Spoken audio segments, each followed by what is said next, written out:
বেজে গেছে স্কুল ঘন্টা। ধীরে ধীরে স্কুল ছেড়েছে সব শিক্ষার্থী। স্কুল জুড়ে শুনশান নীরবতা।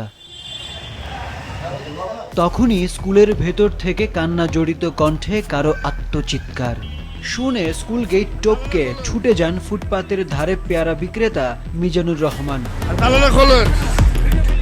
তৃতীয় শ্রেণী পড়ুয়া সাদিকা তখনও আটকা। চোখে মুখে ভয় নিয়ে স্কুলের গ্রিল ধরে দাঁড়িয়ে আছে কামরুন নাহার সাদিকা। আমি একটি দুর্ঘটনায় আমি স্কুলে আটকা পড়ে গিয়েছিলাম। যে আমি ঘন্টা বুঝতে পেরেছিলাম না, তাই শুনতে পেরেছিলাম না বলে আমি কি করছিলাম, উপরে তখন আগে 5 ক্লাসরা থাকতো মেলাখন, তাই আমি মনে করেছি এখন আছে, তার জন্য আমি উপরে চলে গেছিলাম। ও কাঁদো কাঁদো হয়ে বলছে, আব্বু আমি স্কুলে আটকা পড়ে গেছি, স্কুলে বাথরুমে গেছিলাম, এভাবে আটকা পড়ে গেছি। এরকম ঘটনা যেন আল্লাহ কারোর সাথে না হয়, কারণ সন্তান তো খুব কঠিন জিনিস, যদি মানে বোঝাবার বিষয় না। কারণ এই ছুটির ঘন্টা মুভি যে দেখেছে না, সে কিন্তু কেঁদেছে। আর এই বিষয়টা আমার ওইটা আমার দিলে আঘাত দিছে। মেহেরপুরের বিএম সরকারি মডেল প্রাথমিক বিদ্যালয়ের এমন ঘটনা এলাকা জুড়ে ব্যাপক চাঞ্চল্যের সৃষ্টি করেছে। একটা মেয়ে আটকা পড়ে গেছে, যাই হোক আটকা পড়ে গেছে। তারপরে এই সবাই, এই যে আমার এই ভাই ছিল, আটকা পড়ার পর তারপরে আমরা 20-30 মিনিটের ভিতরে আমরা তাকে উদ্ধার করেছি। আমরা গার্জেনরা চাই যে এখানে আমরা সন্তানদের পাঠাই একটু নিরাপত্তার জন্য। তাই আমি ঊর্ধ্বতন কর্মকর্তাদের বলবো, আপনারা একটু এই স্কুলটার দিকে সুনজর দেবেন।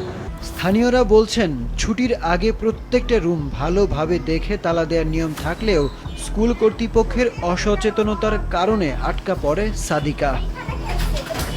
তালাটা স্কুল ছুটির সময় আমরা শিক্ষকরাই মারি আর কি। আমাদের তো কোনো আয়া পিয়ন বা দারোয়ান কিছুই নেই, খোলা মারা আমরাই করছি। আমার নাম তানিয়া, আমার বান্ধবী এই নামে আটকা পড়ে সাদিকা। আমার বিএম স্কুলের সামনে আমার আব্বুর দোকান আছে। আব্বুর দোকানে যাওয়ার পর আমার একটা ভাইয়া বলেছিল যে এই স্কুলে একটা মেয়ে আটকা পড়েছে। আমার কাছে অন্য মেয়ে দীপ। তারপর আমি আজকে শুনলাম যে সাদিকা। ও এখানে দাঁড়িয়ে হয়েছিল, ও যে আঙ্কেল আছে দোকানওয়ালা, ও আঙ্কেলকে ডাকছিল যে আমাকে একটু খুলে দিন, ম্যাম আছে, ম্যামকে কল করেন, আমাকে একটু বাইরে নিয়ে যাওয়ার ব্যবস্থা। আমি যখন স্কুলে আসি তখন আমাকে একটা ছেলে বলে যে স্কুলে একটা মেয়ে না সাদিকা নামে একজন মেয়ে আটকা পড়েছিল। ঘটনা জানতে পেরে তদন্ত শুরু করেছে জেলা শিক্ষা বিভাগ। দ্রুত প্রতিবেদন জমা দেয়া হবে বলে জানিয়েছেন এই শিক্ষা কর্মকর্তা। সাদিকা ছুটির পরে আটকা পড়েছিল, এই বিষয়ে তদন্তের জন্য আমাকে পাঠিয়েছেন। তো আমি এই বিষয়ে এখন তদন্ত কার্যক্রম পরিচালনা করতেছি। অলরেডি আমি আমাদের যে মেয়ে আটকা পড়েছিল সেই মেয়ে এবং মেয়ের বাবা সাথে সাক্ষাৎকার বক্তব্য নিয়েছি, তাদের মৌখিক এবং লিখিত বক্তব্য নিয়েছি, এবং আমি এখন সম্মানিত শিক্ষকদের মৌখিক বক্তব্য নিয়েছি এবং লিখিত বক্তব্য নিচ্ছি।